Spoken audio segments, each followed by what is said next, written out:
Howdy folks, Jambareeqi here. Halloween, the best time of the year. For the next hour, I'm going to be recommending 31 different spooky specials of popular cartoons.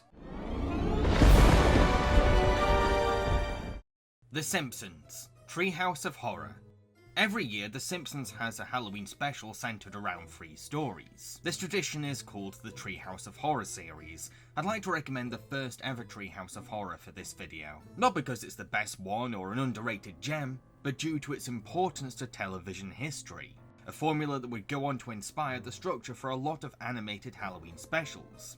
It's also a good starting place for anyone new to The Simpsons. While this first Treehouse of Horror isn't as polished up and consistently funny as the others, there's an innocent charm to the show's first attempt at horror comedy. And over here is our crowning achievement in amusement technology, an electronic version of what you call table tennis. Your primitive paddles have been replaced by an electronic... Hey, that's just pong. Get with the times, man. Marge and I played that old game before we were married. Plus, the early 90s cell animation adds a nostalgic melancholy to the stories. I also love how it showcases a more creative side to the show's directors, letting them be more experimental than usual and break the constraints of sitcom rules. The Raven segment in particular has an effective moody atmosphere and really creative staging. And the silken, sad, uncertain rustling of each purple curtain thrilled me, filled me with fantastic terrors never felt before. So that now, to still the beating of my heart, I stood repeating, "'Tis a visitor entreating entrance at my chamber door. This it is, and nothing more." Heck, if you end up liking this episode, it'll give you the incentive to watch the other Treehouse of Horrors, because I can assure you that they got better and better as years went on. So yeah, give the Treehouse of Horror series a chance by checking out the first one, and maybe it'll become an October tradition for you too. Spongebob Squarepants. Scaredy Pants. SpongeBob has a reputation of being easily scared at Halloween, which leads to teasing from others. So, with Patrick's help, SpongeBob tries to dress up as the legendary Flying Dutchman ghost to frighten other sea folk. Scaredy Pants is renowned for being one of the best Halloween animated specials ever, and I really think it deserves that honour.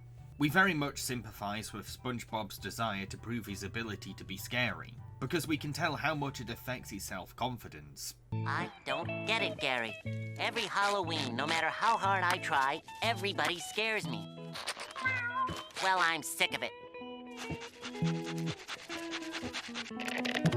No more scaredy pants. But it's also endearingly funny seeing him think he's scarier than he really is in a cruddy homemade ghost costume. This is made even more hilarious by Patrick's bizarre choice of dress-up, and the fact that these two naive friends keep bailing before seeing people's reactions. Both totally ignorant to the fact that they simply look cute and silly. "Your costume really packs a punch." Do you think? "Oh, no question. You scared the barnacles off that guy." The episode does introduce some high stakes in the story too, when the real Flying Dutchman appears, so insulted by SpongeBob's tacky costume that he threatens to take everyone's souls away. This is the straw that broke the camel's back. Out of all the Dutchman costumes I've seen, yours is the most insulting. I won't spoil the ending for you, but it's a twist that's both very Kim Possible, October 31st. After Kim Possible grapples with Dr. Draken and Duff Killigan, the scientific gadget the Centaurian Project, which the villain stole, ends up on Kim's wrist. Kim then really wants to go to Monique's Halloween costume party to see her crush Josh. So she lies to Ron that she can't go trick-or-treating with him this year, and fibs to her parents that she can't help out at their haunted house event at the hospital. This makes the bracelet grow armor on Kim's body, and Wade explains that stress causes the Centaurian Project to trigger a defense system. This special has all the traditions of Halloween, trick-or-treating with Ron, the Possible's haunted house, and Monique's costume party. So there's something for everyone here. But there's so much more to this story than its festive setting, because October the 31st is a rare episode where Kim is uncharacteristically dishonest, proving that even the saintly Kim Possible can have a deceptive side when she gives in to her selfishness. And she really pays the price for her lies as she watches her body lose control to the armor.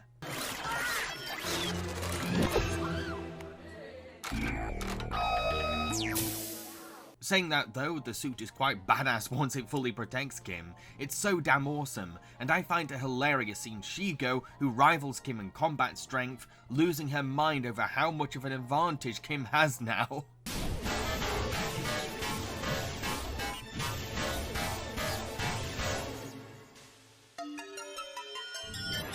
I warned you. That's another thing too, the villains are really entertaining as usual, because they're fighting over the Centurion project like children. I am an infamous villain bent on global conquest, and I demand... Oh, stick a sock in it! It is I, Duff Killigan, the world's most dangerous golfer. Do you mind? This is my crime scene. Guess again, Blue Boy. And even they are shocked that Kim has been fibbing. I, for one, am extremely disappointed in Kim. I know. Lying to her parents and her best friend. Hey, she'll be working long and hard to regain my trust. It also says a lot about Kim's character when we learn that it's not crime fighting that stresses her out, but breaking a moral code. I really like that detail. If you want an action-packed Halloween special with the coolest armor gadget ever, and a valuable message about true honesty, then this is the cartoon for you. Jimmy Neutron. Nightmare in Retroville. When Jimmy Neutron creates a monster maker for Halloween, he uses it to transform Sheen and Carl into authentic-looking creatures, in trade for a percentage of their trick-or-treat candy. But then, Jimmy discovers that his invention has turned his friends into real monsters. To make matters worse, Jimmy's dad accidentally falls into Jimbo's lab, messes around with the monster maker, and morphs into Frankenstein's creature. This is a really fun Halloween episode that gives a sci-fi twist to trick-or-treating. It's so entertaining watching the show's goofiest characters suddenly developing a hunger for flesh or blood. You got any meat on you? Prime rib? Filet mignon? Rump roast? Do I look like a butcher? Have you seen any livestock? Cows, pigs, sheeps? What brings tension to the story is that we generally don't know how Jimmy will change everyone back to normal, and the monsters can bite others to pass on their genes. But the episode is still completely tongue-in-cheek and retains the show's unique sense of humour. As hard as these monsters try to be scary, there's still a hint of who they used to be. Look into my eyes! I mean, if you don't mind. Why the heck would I wanna... Look into my eyes! Yes, master. The Monster Maker itself is a horror fan's dream. I can imagine kids with a love for creepy creatures wishing that they had one. I especially love that Jimmy says that it offers over 100 different transformation choices. There's so many to pick from. Nightmare in Retroville is a great episode that pays loving tribute to horror icons in true Jimmy Neutron fashion, while also showing a darker side to Jimmy's friends and family. Lilo and Stitch the series. Spooky. It's Halloween in Hawaii, and Lilo must team up with Stitch to take on Spooky, an alien experiment who can transform into people's worst fears. Without a doubt, the best aspect of this episode is Spooky himself, who is quite possibly Jumba's most intimidating monster of all, because his power to turn into people's fears just by looking at them is quite unsettling. No matter how abstract a character's worst nightmare is, Spooky can transform into it on the spot. He can also liquidize himself to slide under doors, and he becomes very difficult to find in a sea of trick-or-treaters, who are all dressed as common fears people have. Heck, this is a monster that terrifies Stitch, the strongest and bravest of all the experiments. That's how much of a threat he poses. It scared Stitch.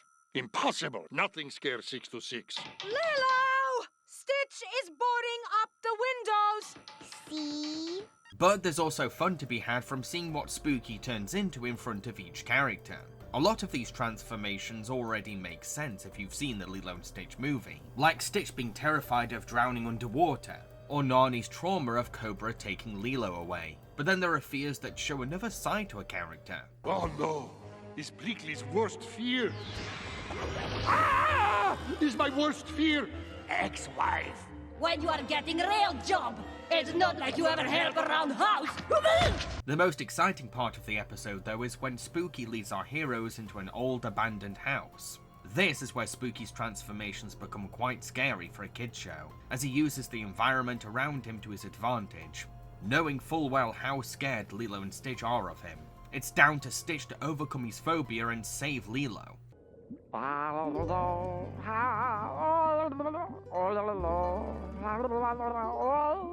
Told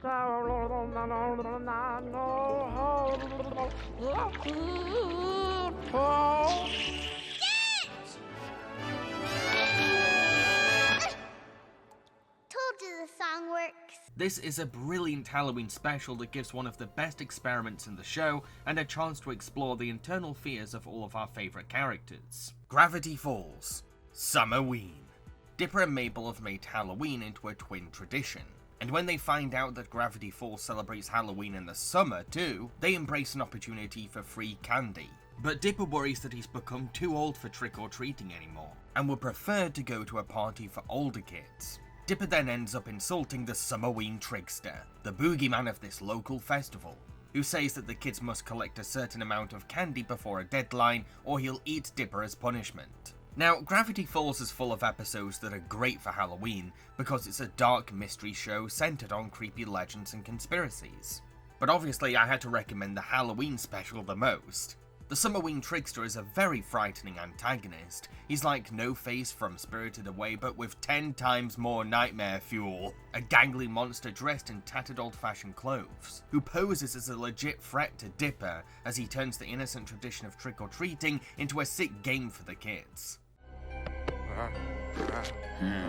I've seen better. Tick-tock. His backstory is also a very creative twist on Halloween candy collecting, and fits into the Gravity Falls mythos perfectly. The episode also explores how hard it is for twin siblings to outgrow trick-or-treating at different times. It's especially difficult for Mabel and Dipper because of how much Halloween has meant to them. I felt like I was getting a little too old to go trick-or-treating. That's exactly why we need to go trick-or-treating, Dipper. We're getting older. There's not that many Halloweens left. I guess I didn't realize it was already our last one. But there's also a hilarious subplot involving Grunkle Stan trying to scare a pair of stubborn kids, which ties into the episode's theme of growing older during Halloween. What scares you two freaks? Here, watch this. What? What is this? Some kind of kitten or... Again, most episodes of Gravity Falls are ideal for October, but this one stands out the most because it's the closest one to being about Halloween, but with a summer twist. Daria, Legends of the Mall. Daria's sister Quinn and the fashion club have ended up stranded after taking the bus home from the mall, as Jake can't come collect them because his car isn't working. So Daria and Jane ask Trent to give them a ride to find Quinn. Throughout the episode, characters bring up urban legends and creepy myths associated with their town of Lawndale. What I love about this horror-themed episode of Daria is how each segment has its own style. They're all set in a unique timeline, which influences the fashion, backgrounds and props. This not only gives each strange tale their own identity, but also helps inspire some comical jabs at specific decades. You know, if the Cold War ends, that bomb shelter is gonna make for a pretty depressing rec room. The Cold War? But then I'd look like a GD idiot! Then let's all cross our fingers and hope they do drop the big one. Only problem is, there won't be anyone left to tell you how smart you were. The stories make great use out of the Daria cast too, putting them in roles that totally fit their characters, and make complete sense in the context of the urban myths. Yo, DMC, watch this. Golly, Cheech, I seem to have forgotten what you taught us yesterday. What did you say this was? It's a rasp! Each segment is also completely in line with the show's satire of high school culture, using the myths to explore common teenage fears and the popularity hierarchy, as if the episode is saying that high school hasn't changed over the decades. And here's the scary part. One by one, they became unpopular. Legends of the Mall may not be set during Halloween, but it's so perfect for getting into the October mood, because it shows a darker and more supernatural side to Lawndale's history, while also making us laugh with its dry commentary on the teen perspective. As long as she gets lost with the fashion club, I don't see the problem. Shallow graves for shallow people. Real monsters. The Switching Hour. In this cartoon set in a school for monsters, 3 creatures decide to sneak out for Halloween, but fail to scare any kids, and choose to experience this human tradition themselves instead. However, one monster, Ickis, accidentally ends up switching places with a little boy called Nicky. who has a mean older brother. What makes this special so unique is that we get to see a monster's perspective of Halloween. Monsters are usually the ones doing the scaring on Halloween, so it's cute seeing these three having the same kind of fun as humans. They misunderstand trick-or-treating rules, bring real eyeballs to a party game, and get mistaken for wearing costumes. A scratch and sniff costume. Whoa, that's nasty. Hey, Transformer! Where'd you get your costume? The whole switching plotline is quite tense too, because Ickis is having to deal with human bullies. In case you didn't know, Halloween is over, Bonehead. Ow! Mom, Bonehead won't take off his stupid costume. And Nikki could be eaten alive by the strict teacher Grumble. The Grumble's gonna bite our heads off for sure. You said monsters don't eat humans. True, but I never said we don't eat other monsters. The cherry on top has to be the show's incredibly imaginative monster designs. Klasky Chupo are renowned for bringing a quirky European art style to American cartoons, and it's this strangeness that totally benefits the look of a show like Our Real Monsters. Goof Troop, Halloweenies. When Pete buys an old building to turn into a bed and breakfast, he finds out that the place is haunted by ghosts, who start tormenting Pete and Goofy. It's up to Max and PJ to save their dads from these spirits. Now, these ghosts aren't scary at all, they lean more towards being comical and silly, but it's their wicked sense of humour that makes them entertaining antagonists. They have a lot of powers that they do use to their advantage, it's just that they prefer to tease those who visit their home. Oh, don't worry, boys. We wouldn't let you work without a net. I also love that it's down to the kids to be the heroes, because it gives the younger characters a chance to be empowered, and children watching the show can put themselves in Max and PJ's shoes as they play Ghostbusters. But the kids aren't alone, they luckily get some help from Max's ancestor Gooforamus T. Goofy, who was a ghost hunter in his mortal life. Gooforamus's cameo may be brief, but he leaves an impression.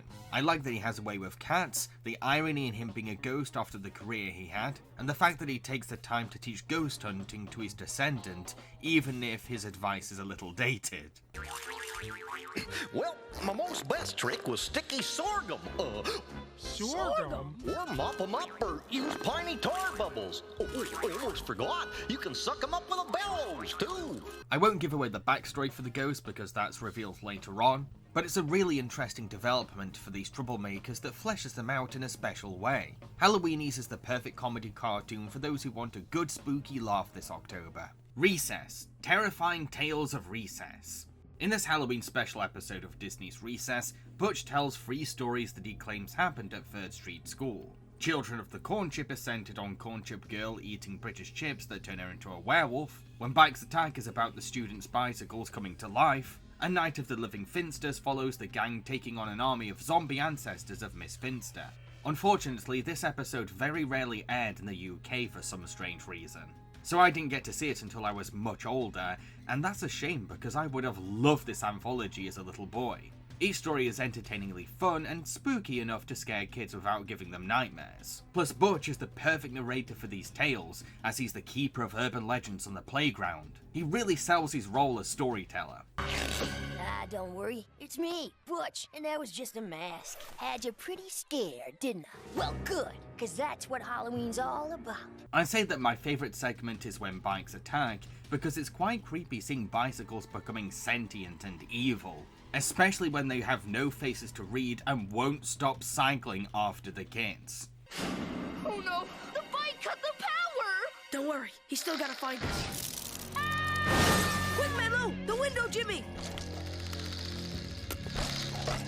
This story has very personal stakes too, because Mikey is quite emotionally attached to his bike Pegasus, and he can't bring it on himself to defeat what he loves. Guys, what do bikes fear most? The internal combustion engine? A sissy bar? A bicycle built for 2? Worse, flat tires. No, TJ, I won't let you. Sorry, Maiko. It's the only way. If you're a fan of Recess and have always wanted to see the show get a little bit darker, then I highly suggest this episode to you for Halloween.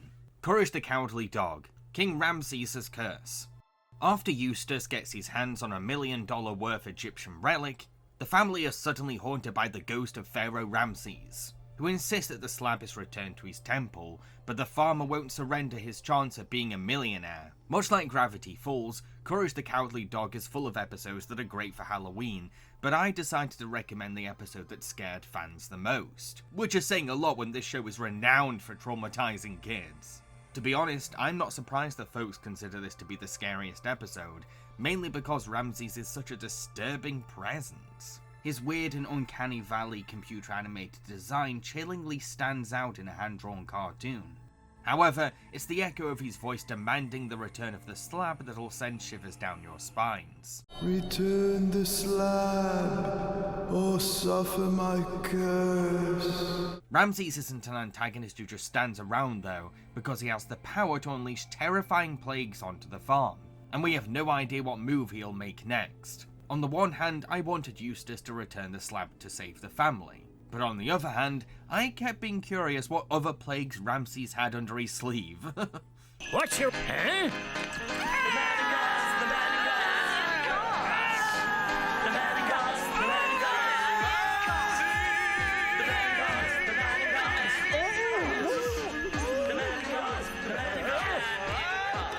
Again, you could watch any Courage episode this October, but checking out the one that frightened fans the most is a good choice, I think. Pinky and the Brain. A Pinky and the Brain Halloween. It's Halloween for the two mice, but when Pinky ruins Brain's October world domination plan, he calls his sidekick completely useless. This leads to the devil convincing Pinky to sell his soul in trade for Brain becoming the king of the world, so that he can make up for not being helpful as a minion.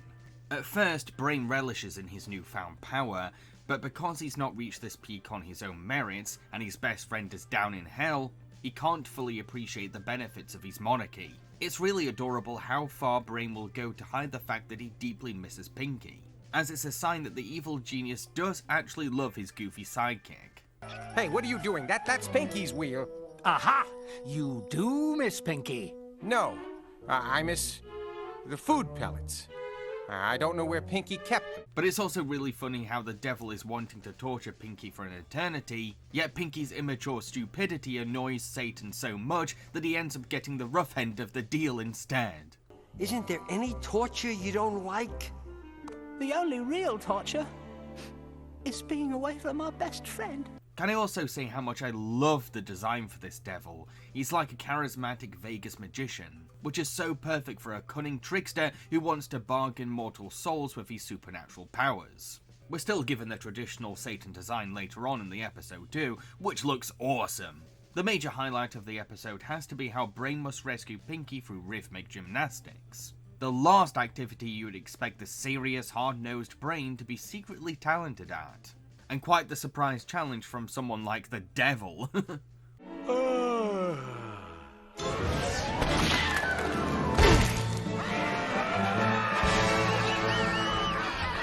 This is a terrific Halloween special that celebrates the heart of the show, the friendship between Pinky and the Brain. But it also spices up the cartoon's usual formula by throwing in the existence of hell. Give it a watch if it sounds like your cup of tea. The Magic School Bus in the Haunted House. Miss Frizzle's class are practicing to perform a song at a museum, but Carlos's handmade instrument is too cruddy to fit into the music piece. The kids then hop onto the Magic School Bus, but the poor thing ends up overheating and the class can't keep driving. They decide to enter a spooky mansion. This house turns out to be a museum dedicated to a library of sounds, which were all collected by Professor Cornelia C. Contralto, who seems to be haunting the mansion. This isn't your usual haunted house story, it's more eccentric and quirky, with a heavy emphasis on the art of sound, which gives Miss Frizzle the chance to teach her class about vibrations, pitch, instruments, and more. High sounds are made by something vibrating fast, and low by something vibrating slow. The mansion itself is quite exciting to explore because there's so many secret places, hidden doors, and surprises in every room. This is one weird house. You mean your house doesn't have a jungle, an ocean, a city, and an alpine wonderland? Nah. The ghost of Cornelia isn't a malicious presence, but she's still a powerful force who can lock doors and appear through paintings. She's not too scary for kids, but still spooky enough to keep their intrigue. If you want a more educational Halloween cartoon with creepy moments peppered in between the lessons, then this is the special for you. Animaniacs, Dracula, Dracula, and Frankenrunt. In Dracula, Dracula, the Warner siblings end up in Transylvania and decide to stay the night at Count Dracula's castle. What makes this cartoon so funny is watching one of the most menacing horror icons in history trying to bite Dot's neck, only to be wound up and annoyed by his very victims, who refuse to take the Count seriously at all. Peace at last.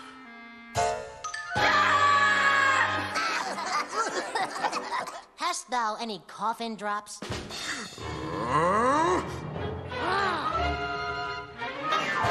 It's also cute how Dot's brothers are protective of her in their own prankster way, but also know that she's capable of defending herself from this evil vampire. Yoo-hoo! What do you think? Did they make me look like Sheena Easton? Frankenrunt is about Dr. Frankenstein trying to make a zombie monster dog. But she needs a brain for her creature, so she tries to steal Runts. And Rita must save her pal from this crazy experiment. I'd say I prefer this segment of the two, because it has much more to offer under the same time frame. First, the monster dog is so cute, because he's been commanded to destroy, but has all the needs and wants of a regular dog. Frankenstein is so cruel to him, and we really wish that she'd treat him better. No, not walkies! I didn't say walkies! I said walk over the village! Second, I love seeing the role of a mad scientist being given to a woman for once, because it helps validate little girls who want to dress up as Frankenstein for Halloween. Sweep on, you foolish widow villagers. You'll soon know the power of Dr. Frankenstein! Come, Mr. Squeak. It is time the world met my latest creation. Thirdly, this cartoon has very high stakes, because Runt could lose his silly little brain, and Rita will do anything to rescue her best friend even though he's such a dope. While I clearly have a favourite of these two segments, I'm sure you'll make up your own mind which is better, because both have their own merits that'll suit anyone. The Proud Family, a hero for Halloween. When Penny Proud is transformed into a real superhero for Halloween, she uses her new powers to stop some thieves. Meanwhile, a powerful ghost is haunting the Proud Family residence, and it's up to Penny's new alter ego to save the day. This cartoon really is the perfect power fantasy for kids, because they get to imagine themselves as a superhero through Penny. A dream that many children most likely wish about. Of course, especially black teenage girls will resonate with her empowerment.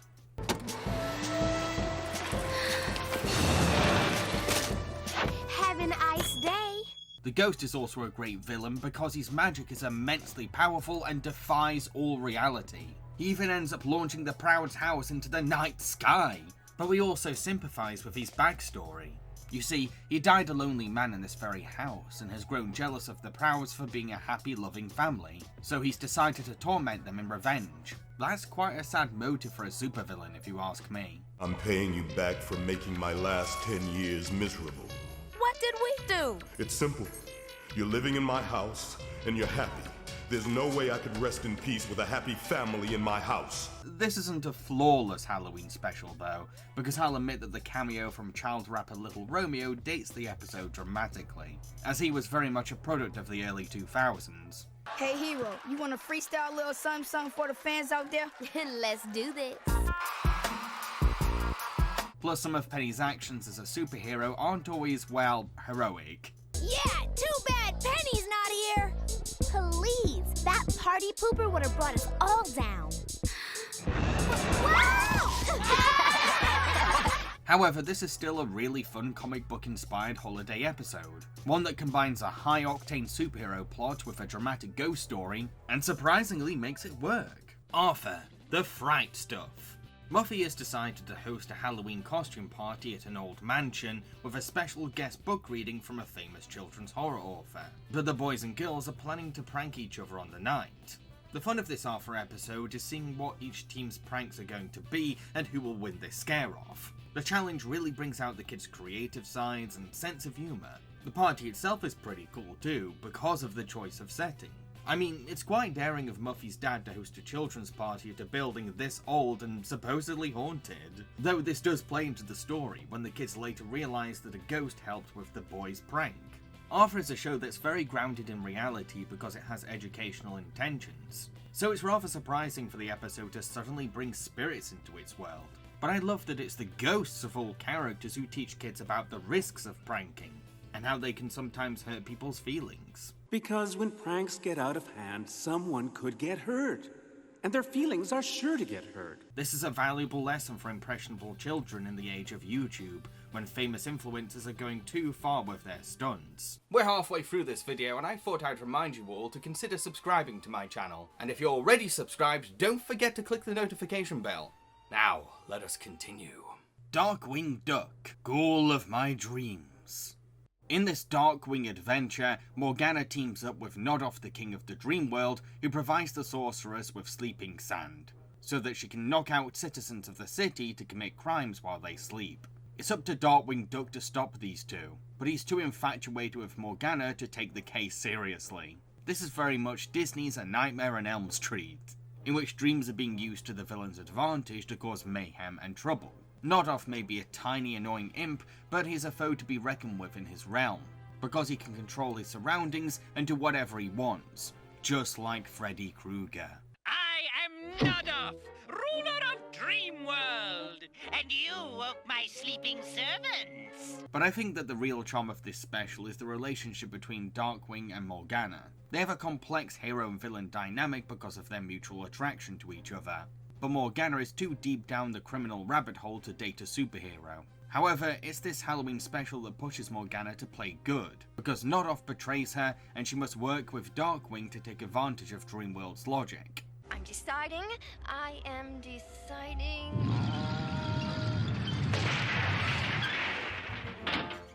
Good decision, Morgana. If you want a cuter and more wholesome version of the classic Wes Craven movie, then check out this Halloween special, because you won't be let down. What's new, Scooby-Doo? A Scooby-Doo Halloween. When the Mystery Inc. gang go to visit Velma's aunt and uncle at their corn farm, strange things start happening, from Halloween symbols in the crops to pumpkin scarecrows coming to life. There's rumours that the town is being haunted by its deceased founder, Hank Banning, but maybe there's a scientific explanation. Scooby-Doo and Halloween go together like chocolate and peanut butter. This episode is testament to that because it oozes the festivities of October. Its countryside setting also helps to play into the autumn season, as the town has this old-fashioned charm that fits into a Halloween story. The episode leans more towards comedy gags than serious frights. Maybe Agnes is the one behind all this, like she's taken it upon herself to make sure Hank's prophecy comes true. I mean, she did seem nuttier than a fruitcake. His ghost will come back to haunt the town on Halloween night. Ooh. She's right behind me, isn't she? But the scarecrows are the right level of scary for kids to enjoy. They're all alive.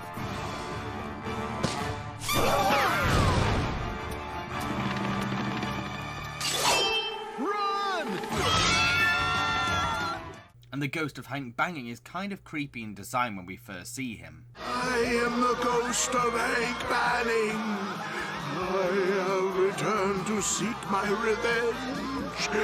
Prepare to meet your doom! Not to mention there's just enough suspects to keep audiences guessing who is behind the hauntings. And the culprit makes complete sense once revealed. This may not be one of the best Scooby-Doo mysteries, but it's so perfect for the time of Halloween, because it relishes in the season with joyful silliness and campy horror. Oh, and Kiss fans will be delighted to see their favourite band make a tongue-in-cheek cameo. Happy Halloween! Banning Junction. Banning Junction! Let's make some noise! South Park, A Nightmare on FaceTime. After Randy Marsh buys a Blockbuster without consulting his wife Sharon, the family have to spend Halloween helping Randy sell DVD rentals. But that's impossible in an age of streaming. Meanwhile, Stan has to use Kyle's iPad in order to take part in an Avengers trick-or-treat costume contest with his friends, and he ends up being caught by a gang of murderous Redbox thieves. As a big fan of Stanley Kubrick's The Shining, I love how director Trey Parker plays loving homage to the horror classic, but with a 90s nostalgia spin. It's hilarious seeing Randy lose his mind from his failing dated business and being legitimately offended that ghosts exist in his shop just to prove how old it is. Emily! Emily, the war is over! Let's go rent a movie at Blockbuster! Ha ha ha! Ha ha! You can be a spooky ghost all you want. It wasn't a stupid idea to buy this place. The hounds are calling, Emily.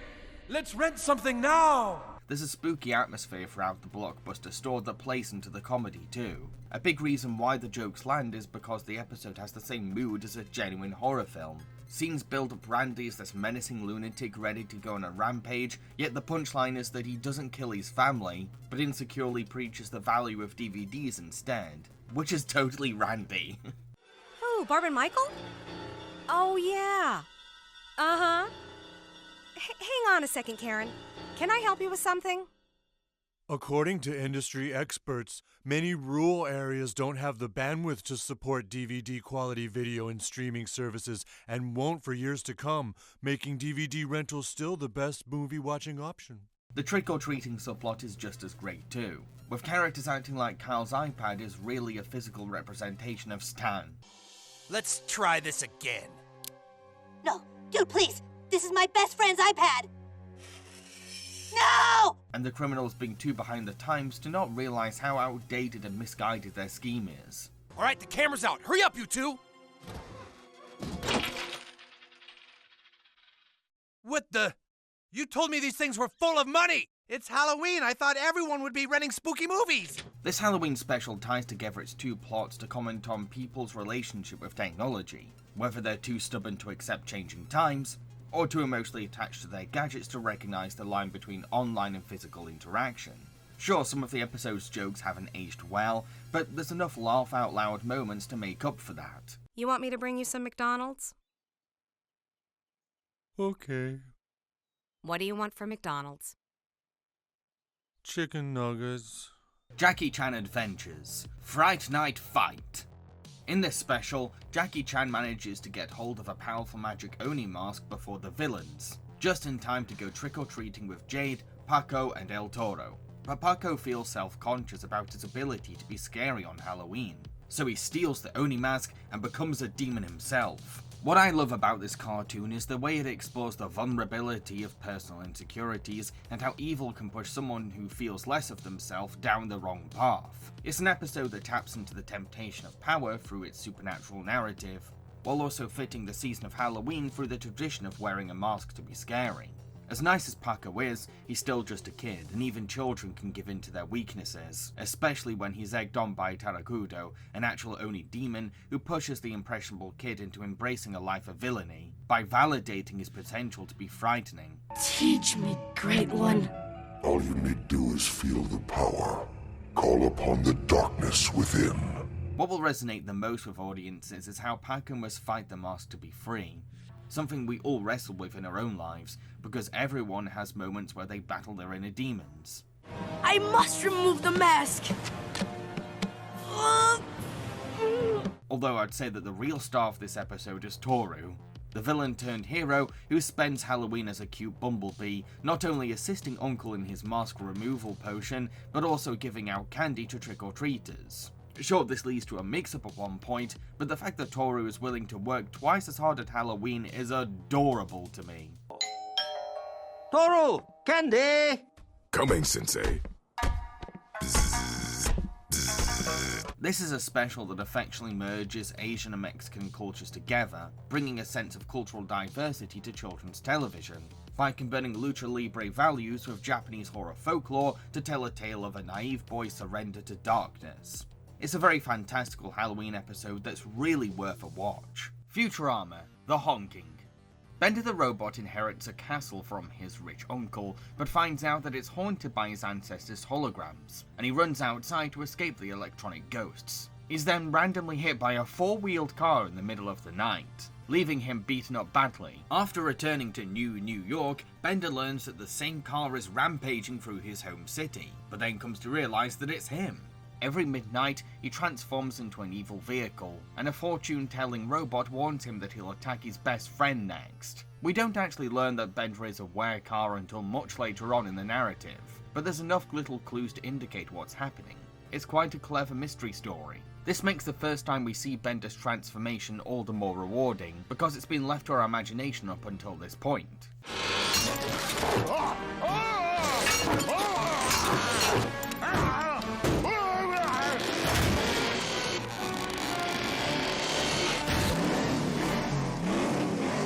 It's also hilarious that when Werecar Bender ends up going after Leela instead of Fry, Philip takes great insult from the fact that Bender didn't try to kill him because of what that says about their friendship. You jerk! I thought I was your best friend!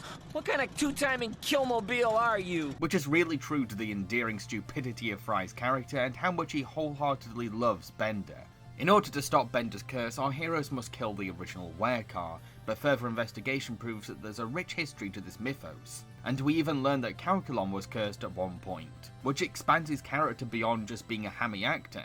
It all began one fateful night 1,000 years ago. Whoa, whoa, whoa, whoa! You're 1,000 years old? Your bio says you're 27. Lies! I change my identity and upgrade my appearance every few decades to avoid suspicion. The real original Werecar is totally worth the wait though, from the backstory for how he was made, to the fact that he takes sick pleasure from being evil. He's a really horrible villain. Don't be afraid. We know what you are. You do? Would you like us to put you out of your misery? Misery? What misery? I love killing people. Squishing them till their organs squirt out like chunky mustard. This classic Futurama episode is a creative sci-fi twist on the werewolf legend. It's Stephen King's Christine meets an American werewolf in London. The real Ghostbusters, when Halloween was forever. After an ancient ruin is brought to New York for examination, the evil spirit of Halloween, Samhain, is released from it. Samhain summons all the ghosts of New York to join his army as he forces Halloween to last forever. The concept of an eternal Halloween inspires this almost apocalyptic atmosphere to the story, and Samhain himself makes for a really terrifying villain. Someone who embodies the dark side of October's festivities. His grotesque face and intimidating voice make him a foe that lives up to a character who resembles Halloween. Why are you bothering my little ones?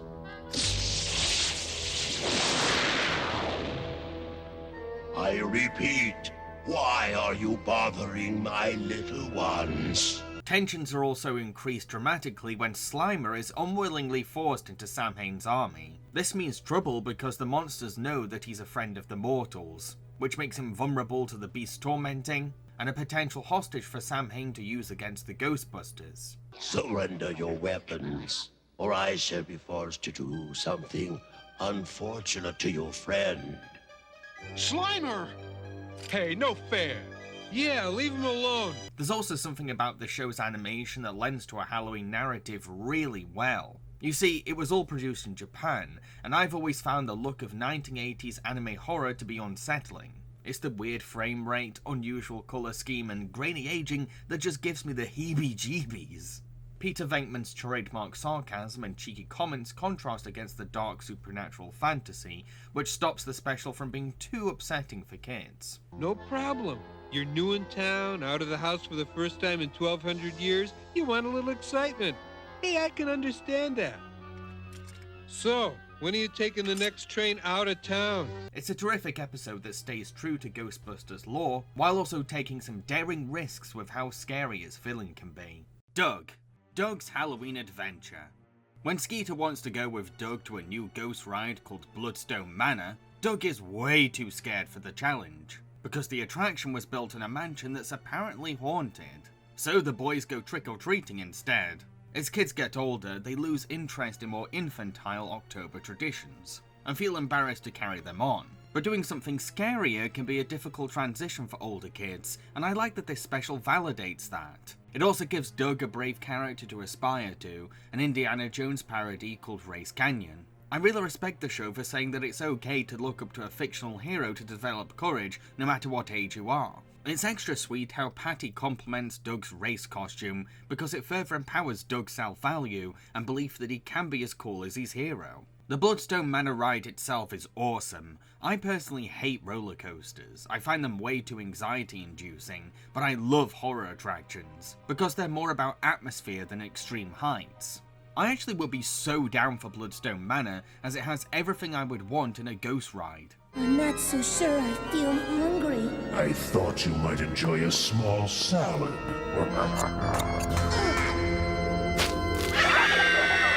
But the episode does get creepy when Doug's cart stops halfway, with no staff around to come save them, leaving the kids inside. I love how this scene gives children a chance to see how ghost rides work, because it helps more sensitive kids feel less scared of these kinds of attractions, by showing that they're just all harmless fun, though things do get surprisingly supernatural.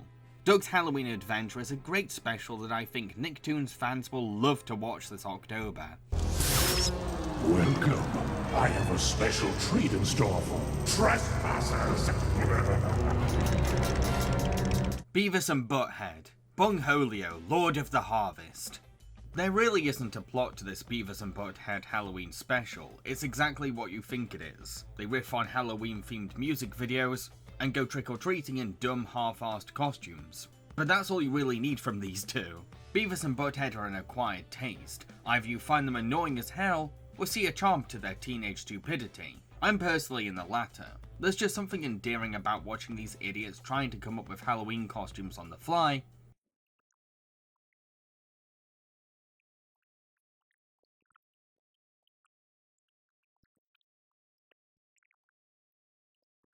or saying whatever comes first to their heads while watching MTV videos.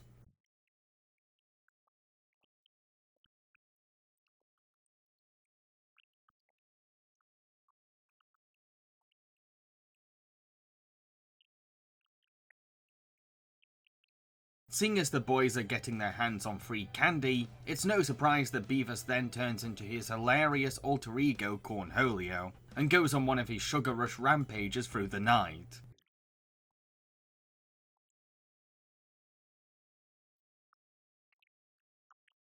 Like a lot of Mike Judge cartoons, this special has a very chilled mood, so you can just switch your brain off and enjoy the comedy of mindless teens goofing about. Though the episode does have its moments of tension, especially when they come face to face with a creepy farmer.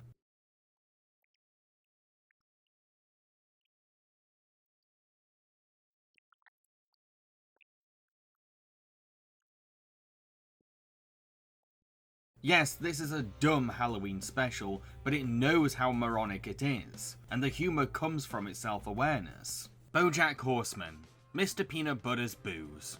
Every year, Mr. Peanut Butter naively bursts into Bojack Horseman's home for an annual Halloween party that Bojack never asked for. The episode charts 4 different years that this party was held, in order to explore Mr. Peanut Butter's relationship history. This Halloween special's appeal comes from seeing these different timelines, not just because we get to see the lives of these characters at various ages, but there's also some important details that fill in gaps for their arcs. We get to see how many important plot points happen for these characters we love. It's really fascinating seeing where things first started, or what made characters become who they are. Whoa, God, I think somebody spiked the cider. Well, I guess one drink won't hurt. But at the same time, cutting to the present time Halloween party really shows how these characters have either matured over the years or not grown up at all. The story structure is certainly unconventional, but it's pretty easy to follow, and each flashback is completely self-aware of the year that they're set in. From party costumes referencing films of the time, to characters being amusingly unaware of what's yet to come. But the meat of the story is how it examines Mr. Peanut Butter's love life. Mr. Peanut Butter's youthful bliss makes him ignorant of why his relationships go downhill at a certain point, and he can't find the root of where he's going wrong. This is one of the deeper and more emotionally complex Halloween specials out there, but if you want a cartoon with more substance, and a dash of funny adult humour sprinkled in, then head over to Netflix to watch this Bojack episode. Where's everybody going? It's Halloween. Happy Halloween! What the? Where is everyone? Hey, let's do this again next year.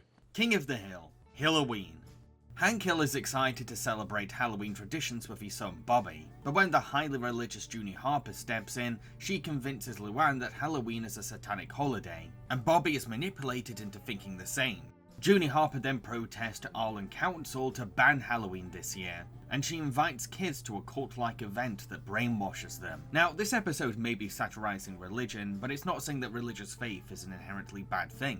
Heck, the Hill family themselves are open Methodists, and each follow the Bible earnestly. You hold it right there, Junie Harper. You are out of order.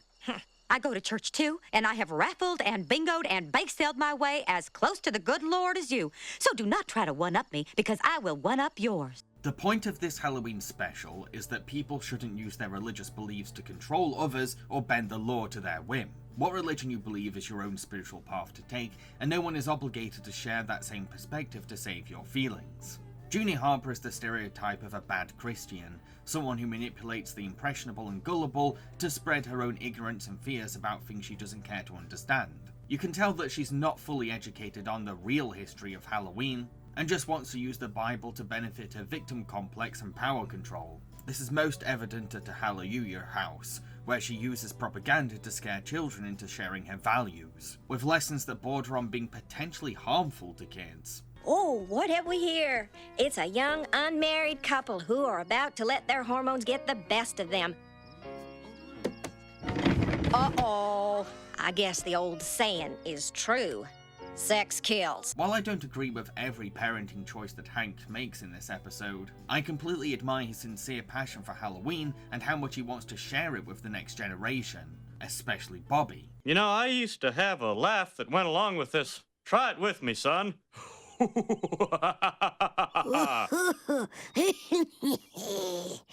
Scary? It was disturbing. We rarely see him being this excited about dressing up weird and breaking rules. It's kind of adorable.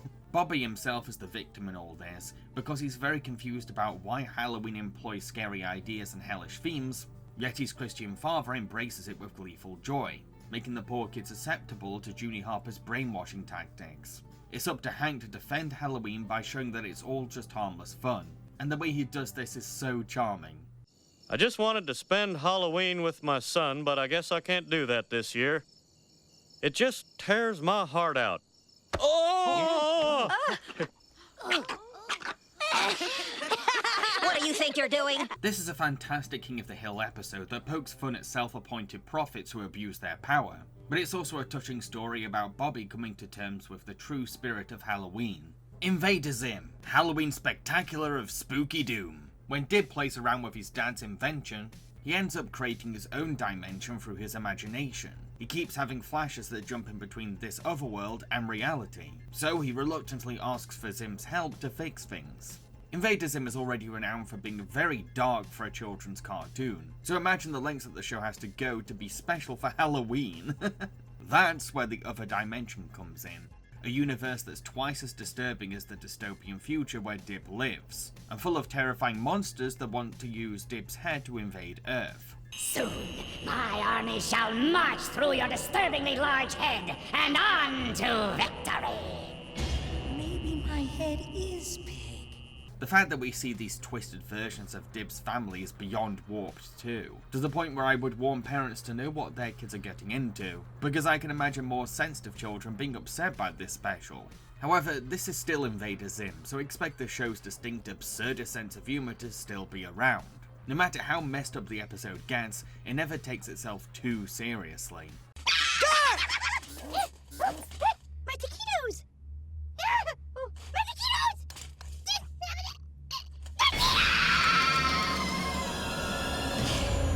This is the perfect black comedy Halloween special that's both creepy and hilarious. Adventure Time, The Creeps. Jake, Finn, Princess Bubblegum, Cinnamon Bun, Beemo, and Lumpy Space Princess have been invited to a mysterious party being hosted by someone unknown. They find out that one of them has been possessed by a killer ghost, and they have to guess who the culprit is. The Creeps is like Clue meets The Thing, and yes, it's as awesome as that sounds. Someone at this table isn't who they appear to be. That's right, Jake. So let me ask you a question only the real Jake could answer. Who is always next to me in my recurring elevator dreams? A half-orc shaman. Okay, you're Jake. I love the castle that the party is set in. It's luxurious and classy, yet there's this uncomfortable, ominous presence that can be felt in every room. Even the prettiest houses could be unsettling with the right level of atmosphere building. Aha! Found it! Ooh! Thanks, Beemo! The mystery itself is really exciting because we aren't sure whether this is all one spooky prank or if the guests are in genuine danger. Each victim is killed in unique ways too. Heck, these deaths are pretty scary for kids' TV standards. Viewers can keep playing the guessing game throughout the episode too, basing their suspicions on how they feel about a character or clues that they think they can see, making this one of the more immersive and interactive Halloween specials you can watch. I won't spoil the ending, but let's just say that it makes complete sense as a twist. Yet there's also a few things left vague for Adventure Time fans, which gives the house a strange sense of ambiguity. Bob's Burgers, the Hauntening. When Bob and Linda surprise the kids with their own haunted house experience, Louise is reluctant to go along with it, because she's not scared easily. But when the family end up trapped inside the house, they start hearing disturbing sounds and seeing weird things. Now, there are loads of Halloween Bob's Burgers episodes, it's become a staple tradition of the show, but I went with this one simply because I reckon it's the best one out of all of them. While it is charming seeing Bob and Linda putting together a haunted house for Jean, Louise and Tina, because their tacky efforts come from a place of love, it's the twist that this house might be really haunted that makes this Halloween episode awesome. The cartoon uses incredible sound design and chilling music to create a really creepy atmosphere. Oh God! There's something right outside, Bobby! Everyone upstairs now! We gotta hide somewhere! How about behind Dad? I'm not big enough. Keep telling yourself that, pal. You guys, look. That isn't a good use of that room. This is Bob's Burgers, a wholesome family sitcom. The last thing I'd expect it to do is slightly scare me. Yet this special really does give me goosebumps. It uses the major principles of horror like suspense, build-up and tension to create a hair-raising mood. Not to mention, the only thing that we know about this house is that it belongs to one of Mort the funeral director's clients, which leaves a lot of mystery about the building's history and background. As much as I want to say more, I really shouldn't, because I want you to experience the ending yourselves. Oh, and the cream on top of this pumpkin pie, the special ends with a great Halloween-themed Boys for Now music video. Now that's what I call a treat. My teeth are extra sharp, my body's extra hairy. I'm running in the dark, I love you so much, it's scary. Hey Arnold. Arnold's Halloween. Grandpa wants to host a Halloween party at his boarding house, but when he refuses to let Gerald and Arnold help out with planning, the boys try to prove that they could be scary by broadcasting a fake radio warning about space invaders, and their class just so happened to be trick-or-treating as aliens on the night. This special is actually a tribute to a real historic event. You see, when Orson Welles aired a radio adaptation of the War of the Worlds, people believed it was a real public announcement, and Welles was heavily criticised for making this play too authentic. There are several references to this controversy in the episode, right down to Maurice LaMarche giving a TV show host character his renowned Orson Welles impression. UFOs, flying saucers. They loom large in the imagination, but indeed, do they exist? What makes this special so engaging is seeing how people react to the alien hoax. Everyone thinks that the world is about to end, which gives us a chance to see how certain characters would naturally respond to an intergalactic attack on Earth. Some form a militia to defend the planet, a bunch start an entire mob ready to pounce the supposed aliens, and others are eager to cowardly surrender themselves to their new alien overlords. Chocolates, nylons? I don't get it, you little worm. There's also something really charming about Arnold and Gerald creatively staging their prank. From homemade sound effects to dramatic voice acting, I can imagine that some kids would want to make their own radio play after seeing this episode. Something is coming out! Oh my!